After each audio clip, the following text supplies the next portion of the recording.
Hey guys, नमस्कार। मैं आपका दोस्त अमित। स्वागत है हमारे इस यूट्यूब चैनल पर। एक बार फिर से आपके प्यार और आपकी रिस्पेक्ट के लिए मेरे स्टूडेंट्स तहे दिल से शुक्रिया। गाइस, आज की इस वीडियो के अंदर हम लोग बात करेंगे कि जो बच्चे 2025 के अंदर अपने हरियाणा की किसी भी यूनिवर्सिटी, चाहे वो एमडीयू है आपकी, चौधरी रणवीर सिंह है, गुरुग्राम यूनिवर्सिटी या कुरुक्षेत्र, कोई भी यूनिवर्सिटी अपने फर्स्ट ईयर या सेकेंड ईयर के एग्जाम देंगे, तो क्या वो एग्जाम मुश्किल आते हैं या फिर इजी आते हैं? अगर मुश्किल आते तो आपको कैसे उसको सॉर्ट आउट करना है और कैसे उसकी तैयारी करनी है, इस वीडियो के अंदर ये सारी डिस्कशन हम लोग क्या है करेंगे। तो वीडियो में आगे बढ़ने से पहले छोटा सा अनाउंसमेंट, अगर आपके पास टाइम नहीं है, अगर आप वर्किंग है, तो हमारे जो इंपॉर्टेंट क्वेश्चन का जो पीडीएफ है बहुत रीजनेबल प्राइस पर अवेलेबल है, जो एग्जाम में 101% क्या है आपके पूरे सिलेबस को और पूरे एग्जाम को कवर करेगा। तो जो नंबर नीचे शो हो रहा है आपका गाइस, 9996060785 पर हाई का टैक्स करेंगे और पेमेंट के जस्ट बाद क्या इंपॉर्टेंट क्वेश्चन का जो पीडीएफ है वो आपको मिल जाएगा और उससे आप अपनी बेहतर क्या है तैयारी कर पाएंगे। तो गाइज यहां पर मैं आपको बताना चाहूंगा कि जो बच्चे अपने पहली बार एग्जाम देंगे या फिर जो बच्चे सेकेंड ईयर के एग्जाम देंगे, उन बच्चों के लिए ये वाला वीडियो बहुत खास होने वाला है कि एमडीयू यूनिवर्सिटी या कोई भी हरियाणा की यूनिवर्सिटी है, उनके जो एग्जाम है वो कैसे आते हैं, ईजी आते हैं या मुश्किल आते हैं। सबसे पहले तो गाइज एक बात समझिए, कोई भी स्टडी आप करते हो, चाहे आप 10th स्टैंडर्ड में हो, चाहे आप 12th स्टैंडर्ड में हो, चाहे आप बीए करो, कुछ भी कर रहे हो, हर एक पर्टिकुलर जो है डिग्री का क्या एक पर्टिकुलर सिलेबस और करिकुलम होता है, उसके हिसाब से ही क्या है एग्जाम को बनाया जाता है। देखिए, मैं अगर अपने शब्दों में आपको बताना चाहूँ तो बीएड जो है वो बहुत ज़्यादा मुश्किल नहीं है, क्योंकि बीएड में बहुत नॉर्मल सा सब्जेक्ट आता है। पर देखिए, मुश्किल भी है, क्योंकि मुश्किल उन बच्चों के लिए है जिन बच्चों ने कभी भी अपनी बुक्स को नहीं उठाया या किसी भी कॉन्सेप्ट के बारे में नहीं पढ़ा। तो उन बच्चों को ये वाला जो एग्जाम है वो डेफिनेटली क्या थोड़ा सा मुश्किल लगने वाला है। अब यहां पर सवाल ये आता है कि एग्जाम के अंदर जो एग्जामिनर है वो आपके एग्जाम को कैसा इजी तरीके से बना के देता है या बिल्कुल उसको टफ तरीके से बना के देता है। देखिए, एग्जाम हर साल क्या है गाइस चेंज होते रहते हैं। मतलब जो एग्जाम का जो पैटर्न है, पैटर्न इन द सेंस मतलब जो क्वेश्चंस रिपीट होते हैं वो हर साल चेंज होते रहते हैं। कई बार क्या होता है, कुछ क्वेश्चन बहुत मुश्किल डाल दिए जाते हैं, मान के चलना गाइस, कई बार ऐसा होता है। और कई बार ऐसा होता है कि क्वेश्चन थोड़े इजी डाल दिए जाते हैं। वो सारा का सारा आपके लक और आपके जो एग्जाम सेटर है उस पर डिपेंड करता है। बट हम उस चीज में ज्यादा ना जाकर आप यहां पर हम लोग बात करना चाहेंगे कि आपको अपने एग्जाम अगर मुश्किल और टफ लग रहे हैं तो उसके लिए आपके पास क्या सॉल्यूशन है। देखिए, सबसे जरूरी बात एक और मैं आपको बताना चाहूंगा कि देखिए, हर यूनिवर्सिटी क्या एक पैटर्न होता है। सबसे इंपॉर्टेंट चीज क्या है कि जो भी आपका सब्जेक्ट है और उसका सिलेबस और करिकुलम है, उससे बाहर क्या है एग्जामिनर कोई भी क्वेश्चन या कोई भी मतलब कोई भी जो टॉपिक है वो उठा के नहीं देता है। तो आपको सबसे इंपॉर्टेंट चीज क्या है कि जिन बच्चों को एग्जाम मुश्किल लगने वाला है, अपनी जो भी बुक्स आपके पास अवेलेबल है उस बुक्स में आप जाके देखो कि इस पर्टिकुलर सब्जेक्ट के अंदर कौन कौन से टॉपिक हैं जो इस बुक के अंदर हैं और जो एग्जाम के अंदर आने हैं। उन टॉपिक्स को क्या है एक बार आप थोड़ा सा मेमोराइज करो कि भाई ये पर्टिकुलर जो बुक्स है वो हमें क्या कहना चाहती है और किसके बारे में हम लोगों को ये बताना चाहती है।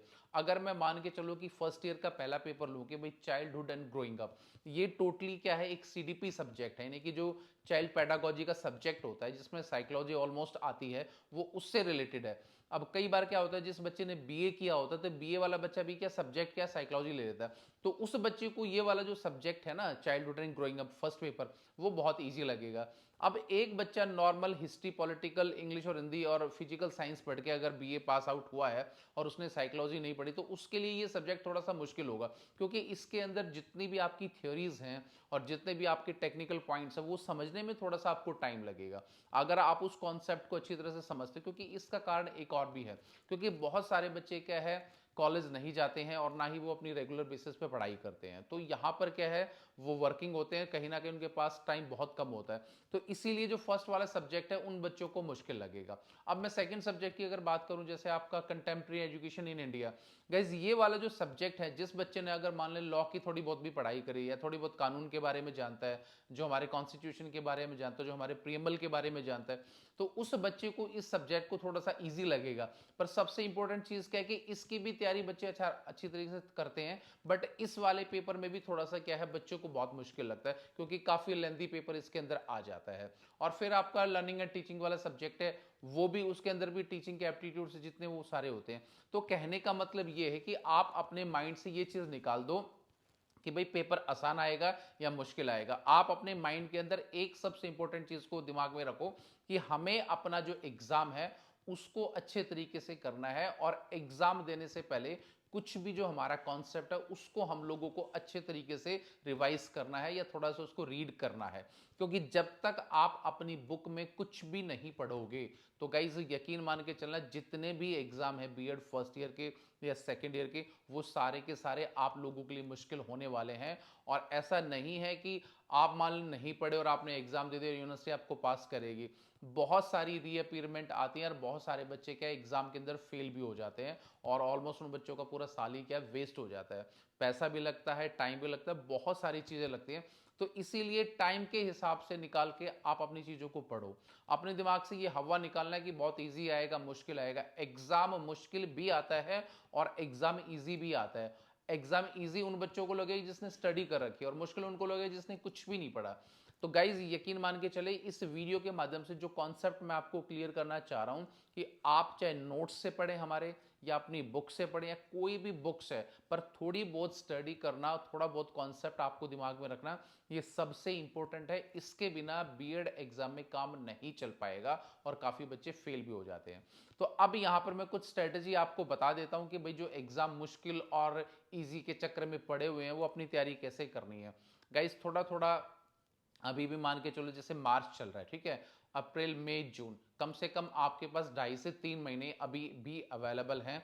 अगर आप एक एक बुक को भी अगर आधा आधा घंटा एक एक घंटा अगर पढ़ लेते हो ना, तो यकीन मानो जितने भी कॉन्सेप्ट है ना आपके first paper second paper third paper, वो बहुत नॉर्मल तरीके से क्या है वो आपके कवर हो जाएंगे।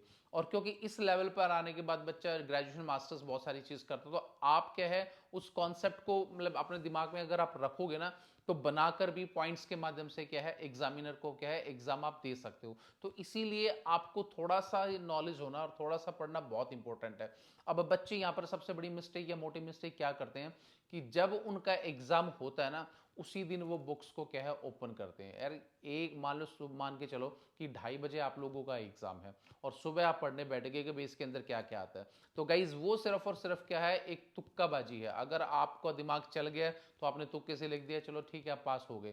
पर आप मान के चलोगे अगर थोड़ा बहुत भी अगर आप पढ़ लोगे ना, तो आपकी परसेंटेज में बहुत ज़्यादा जो है इंप्रूवमेंट मिलेगा। अगर नहीं तो वही 55-60% के आसपास अगर आपके नंबर मिलते हैं, तो वो बहुत ज़्यादा नंबर नहीं होते। अगर नॉर्मल तरीके से भी अगर आप पढ़ लेते हो, थोड़ा सा कॉन्सेप्ट को समझ लेते हो, तो आपके 70 से लेकर 75 तक अच्छे नंबर बन जाते हैं। तो गाइज ये कुछ टेक्निकल जो पॉइंट्स मैंने आपको बताए, जो बच्चे इस चक्कर में पड़े रहते हैं कि सर मुश्किल आएगा या आसान आएगा, जो पहली बार अपना एग्जाम खासतौर से देंगे, मुश्किल और आसान दोनों ही चीज का कॉन्सेप्ट क्या है वो आपके एग्जामिनर जो सेट करता है सेटर, उस पर डिपेंड करता है। बट आपको नहीं पता कि कौन एग्जाम सेट करता है और क्या बनता है। तो इसीलिए जो आपका पैसा और आपका टाइम और आपका सबसे इंपॉर्टेंट जो साल है, उसको आप वेस्ट बिल्कुल भी ना करें, और बहुत सिस्टमेटिक ढंग से अपनी तैयारी करें। चाहे थोड़ा थोड़ा पढ़ लेंगे, मैं ये नहीं कहता कि सुबह शाम आप पढ़ते रहो, क्योंकि आप वर्किंग है। अगर आपको पूरे दिन में 1 घंटा का टाइम भी अगर लगता है ना, तो 1 घंटे में भी क्या है कम से कम 2 बुक को आप रिवाइज कर सकते हो। तो इसीलिए ये वाला आपके लिए बहुत जरूरी है। तो गाइज यहाँ पर ये वीडियो का बनाने का मकसद सिर्फ इतना है कि आप लोगों को आगाह करना कि डेफिनेटली आपके एग्जाम मुश्किल भी आते हैं और आसान भी आते हैं, वो डिपेंड करता है आप पे। तो इसीलिए कोई भी रिस्क आप ना लें और अपनी स्टडी को अच्छे तरीके से आप सुचारू रूप से चलाएं, ताकि इन फ्यूचर आपको कोई प्रॉब्लम ना हो। तो वीडियो आपको कैसा लगा इसके लिए please like share and comment, और मिलेंगे किसी नेक्स्ट वीडियो में। तो till then bye take care guys, मुस्कुराते रहना और अपना ध्यान रखना। Thank you so much.